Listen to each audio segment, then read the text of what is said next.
This is the Fifth Estate Winning Headlines, your media police post. In this segment, we summarize some of the headlines that you might have missed this morning, and we also take a look at the political pieces that we call cartoons in this country. Today is the 29th of January 2020, and I am DM. I am Twim. And I am GK, and in case you missed the headlines, here they are.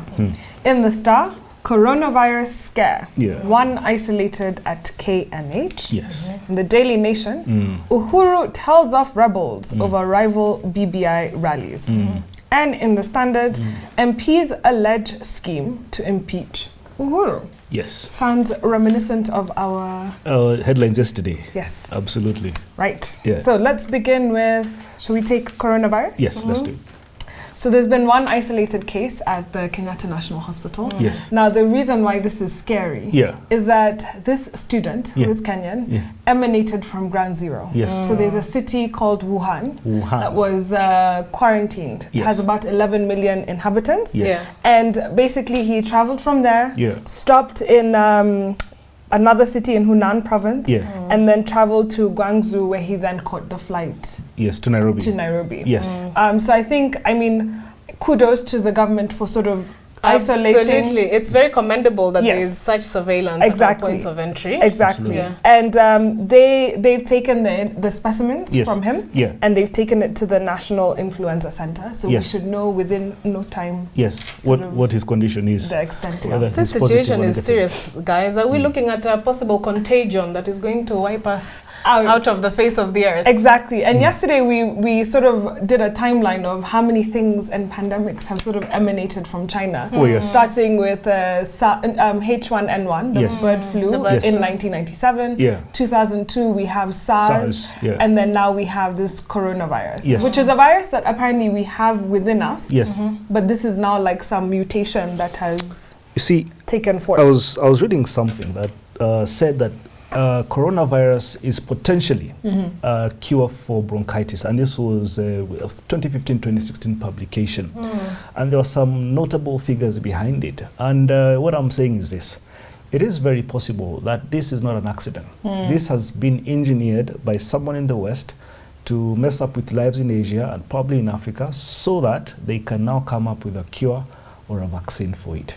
I think that's what they've done for Ebola. I think that's what they've done for other pandemics or that epidemics. We've been seeing. I actually thought you were going to say that there's political motivations behind it, seeing as China and America are feuding. It's all about Besha. The common mission there. I think it's about money. Well, there's a lot of conspiracy theories that seem to be circulating around it, whether it's bioterrorism, whether it's a containment strategy by China to reduce their population, whether it's bioterrorism or something like that. But we can only, I guess, wait and see. Absolutely. What happens? We can park it for now. Yes. Then we have Uhuru tells off rebels over rival BBI rallies. I loved watching this. Yesterday, President Uhuru from Salga, he stopped somewhere in Bahati. And outside Bahati is Gunjiri Kimani's, Kimani Gunjiri's constituency. Yes. And he stopped there and he bashed him. He said, "This man that keeps on bashing me and insulting me, did you people send him to me?" Please translate, because it was all in Kikuyu. The bad bits were conveniently in Kikuyu. But I think this speech was ill-advised. This is the president sort of coming down to the level of an MP who has decided to go on a rampage against or is allied to the deputy president. So Gunjiri must be very happy. This has given him responding to your utterances. Yes, that is given him the spotlight. Yeah, mileage. I remember once Raila Odinga as Prime Minister, he said, "I will not go to Nyayo Stadium." That was Jamhuri Day. He said, "I will not go to Jamhuri Stadium because I will be called Mavia Kuku by the president, and I don't want to be called." But you see, the beauty, Kibaki never mentioned anybody. He never responded. Yeah. And like I said yesterday, a president must be a healer. He must not hold grudges. He must hold himself to some a higher standard. Philosophical standard. Absolutely. So there's a three-part criteria that we use to break down the headlines. We ask ourselves, is it topical or speculative? Is it repetitive or groundbreaking? And is it thoughtful or just plain lazy? Firstly, actually, can we note with the Star that they've taken on this apolitical stance? Oh, yes, absolutely. Yes. What could be the reason? The ownership change? Isn't that a good enough reason? No, it makes a lot of sense. Yes, but they're suddenly taking these human interest sort of pieces. Stories. However, we all know what's on many Kenyans' minds, right? Yes, so whether you say it or not, it the is other two dailies are bringing it up. That's true. So we can park. Put this on parking bay. As well, we've parked 2 now. Yes. And onto a juicy. Yes. Yeah. Headlines. Alleged scheme to impeach Uhuru. Now, we alleged to impeachment yesterday. Right. But we were talking about impeachment of CSs. Yes. And the sort of popularity that RUTO has right now. Absolutely. MPs. Yeah, but this particular story is about the impeachment of the president. Junet Mohammed and John Mbadi and others in that team told us in a press conference that the 2-day meeting by the Tanga MPs in Naivasha, the main agenda was to plan or to scheme for the impeachment of the president. Or to scheme about the impeachment of the president. Yeah. I'm highly skeptical about this story. First of all, Junet Mohammed, if it was actually true, he would have given us the facts down to the who and the how. He would have given us the grounds. Is it from gross misconduct, gross violation of the Constitution, or has the president committed a crime? Precisely. But we can also make another interpretation that perhaps they are creating a background of acceptance for the impeachment, not of the president, but of the deputy president. I so agree with you. Look at it this way. Let's play it forward. If William Ruto continues to be insubordinate to the president, number one, cannot fire him and tell him go home. But the only thing you can do to him is impeachment. Now, if you're going to create a background of acceptance to impeach Uhuru Kenyatta, then what you're actually doing is also creating a background of acceptance to impeach William Ruto. Yes. You see, James Orengo and it's Murathe who told us that he will be hired by David Murathe to institute impeachment motion against William Ruto. And then he said, no, but we will wait, and that will come at the opportune time. So they started a preparation for that process, and they've just put it in a cupboard somewhere, waiting for the right moment to remove it. So Junet Mohammed, with this creating the background of acceptance, and he's also using the saying of do unto others before they do unto you. And remember, this is a very common political strategy, even in the region. In Burundi, Nkurunziza staged a coup against himself. So did Salva Kiir. So they precipitated that crisis in order to justify actions that are very adverse. And come out as the savior.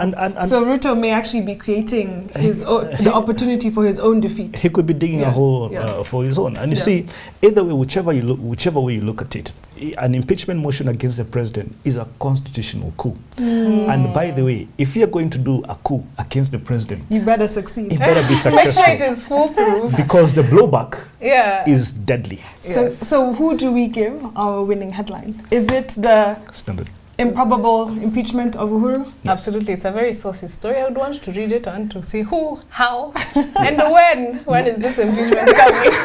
Fantastic. I think we can toss the other two then. And there we have our winning headline from the Standard. Absolutely. Onto the political pieces that we call cartoons in this country, where we also have a 3-part criteria that we use. We ask ourselves, is it humorous or dry? Is it satirical or pessimistic? And is it effective or just plain lazy?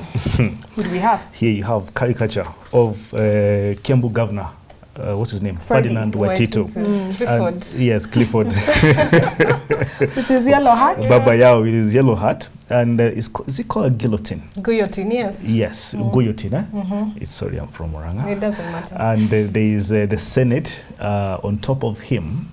And I think the Senate is the one that wants to let the guillotine come down, but it will crush both of them. It will cut both their heads off. Yes, and but he seems not to know how it works, because he's saying, how does this thing work? And as he just pulls the thing, it could just come down and chop the Senate and Waititu himself.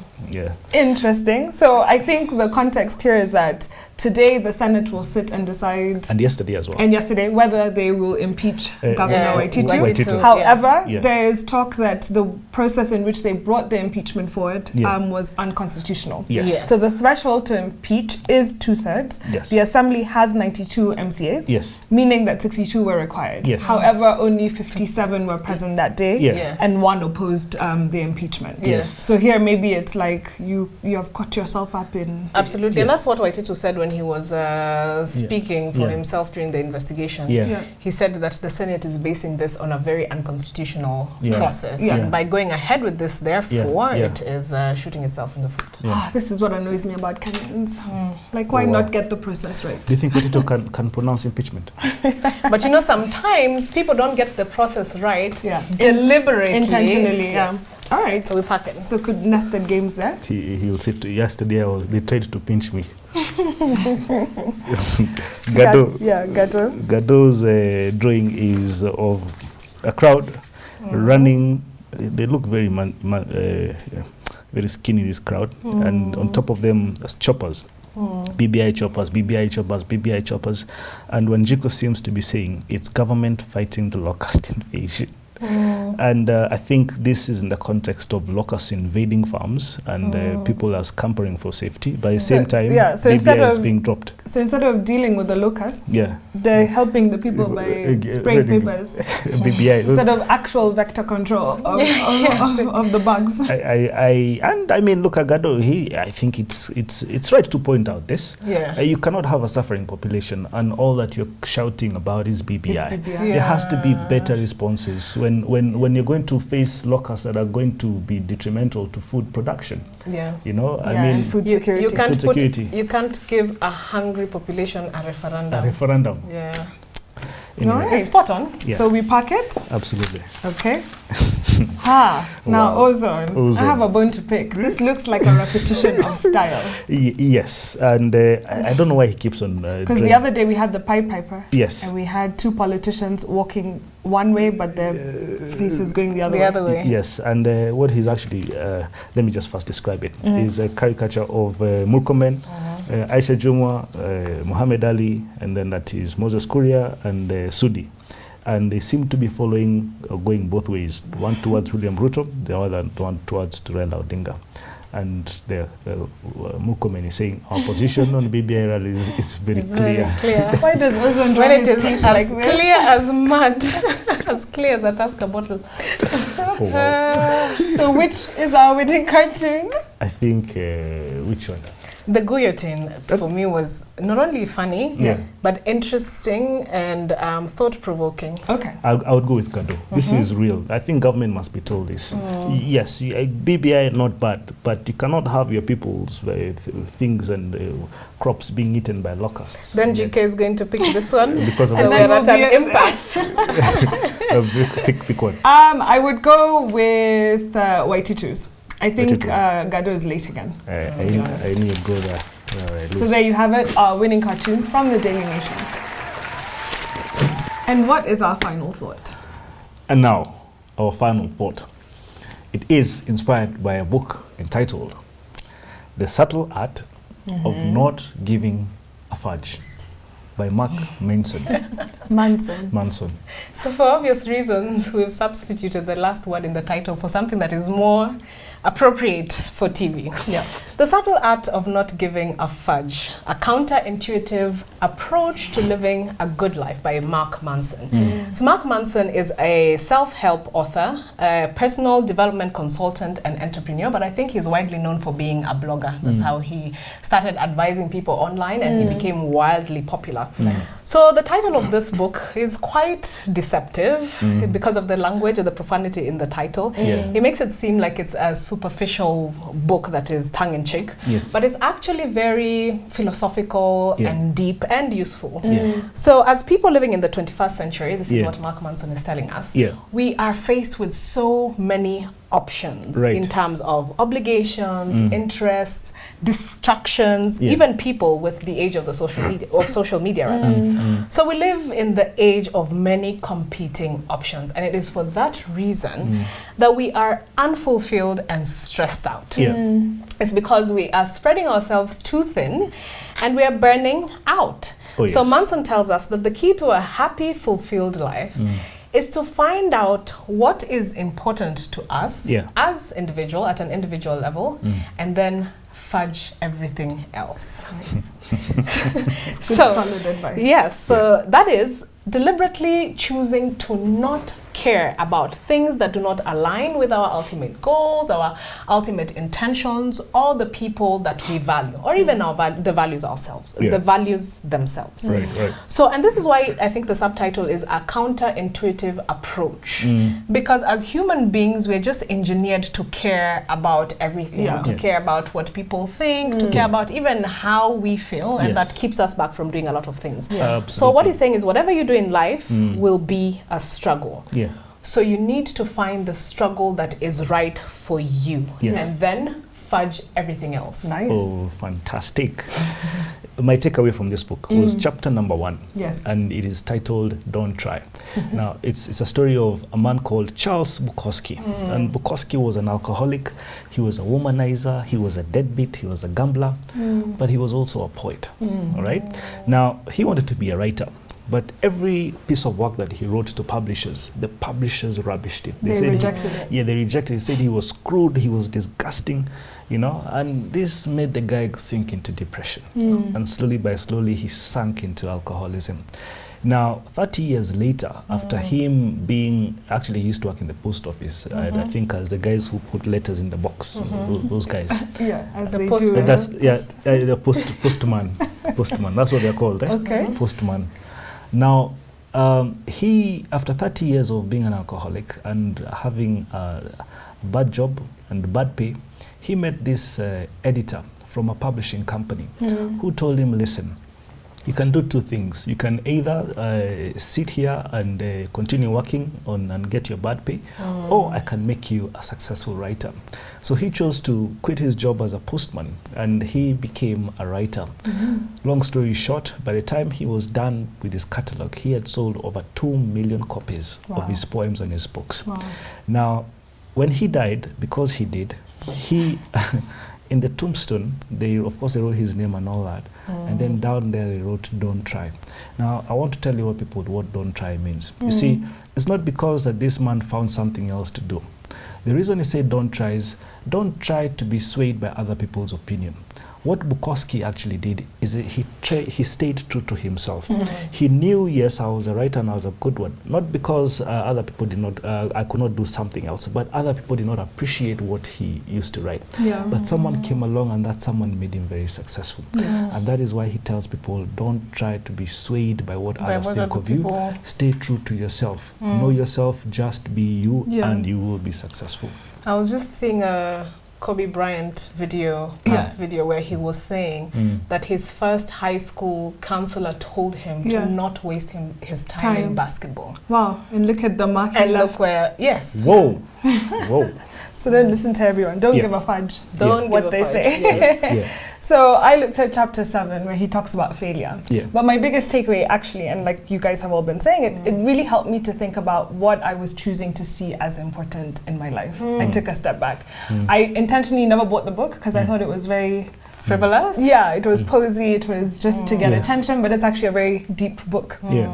So one of the things he talks about in chapter 7 is that pain is part of every process, and that there's a failure-success paradox. And so he says, improvement in anything is based on thousands of tiny little failures, and the magnitude of your success is based on how many times you failed at something.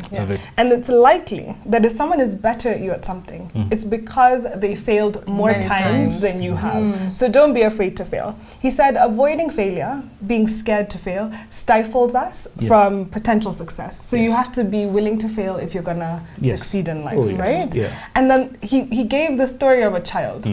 A little baby, when they're learning to walk, every time they fall, sometimes they get hurt, they still get up and they try to do it. They don't say, oh man, you know what? I'm never walking again. Walking's not for me. I keep failing. And so he says that we actually learn to avoid failure much later in life. We start to give a fudge about what everyone thinks, and it really affects how we move about in our daily lives. And then the other thing that he pointed out that was so interesting, and it's so simple, and I think we can all use it in 2020. It's called the do something principle. Right? So he says, if you're stuck on a problem, you don't know how to solve it, do something. Move into action. If you just start working on it, trying to solve it, everything else will follow. The answers surely do follow. So when you're doing a test and you didn't know how to do your math problem, your teacher always told you, just try and show us the method. And that at least will get you going somewhere, show me the working out. Some people are traumatized. So I am. But it teaches us a lesson, an important lesson about motivation. That most of us commit to an action only if we feel a certain level of motivation. And we are only motivated if we have some emotional inspiration behind it. And he says that this is a wrong way to look at it. Because motivation is not linear. Sometimes if you move into action first, you will be inspired, and this will set off a chain of reactions that keep you motivated. Even if you fail, whatever that action was motivated you to something else, and it led you to another action. So it's this endless loop of being motivated, being inspired, and moving into action. Fantastic. And he interviews Tim Ferriss, which is a famous author that we've done probably before. And he spoke to a novelist, and the novelist had written over 70 books. Which is pretty remarkable. And so Tim Ferriss asked him, how did you do this? And he says, I did this because I wrote 200 crappy words every day. So he just every day put into action, he was like, I'm going to write 200 words. And before he knew it, he would be inspired to write 1,000 words. And out of those, something would be good. And that's how this man accomplished 70 novels. So as you look into doing your PhDs, education, whatnot, work, just move into action. Do something. Beautiful. I love it. That's fantastic motivation. So on a day where we had a winning headline from the Standard, possible impeachment story, and a winning cartoon from the Daily Nation, I want to leave you with this. In the end, we can see that the desire for a more positive experience is itself a negative experience. However, the acceptance of the negative experience is itself positive. Right? So if you embrace the good, the bad, love it, you can move into any of those things. So be comfortable with being different, embrace failure, and move forward into action. And the church says, Amen. So please subscribe to our YouTube channel. Please subscribe to our YouTube channel, but also find us on TV. We're on GoTV, Pine Free to Air, and Star Television.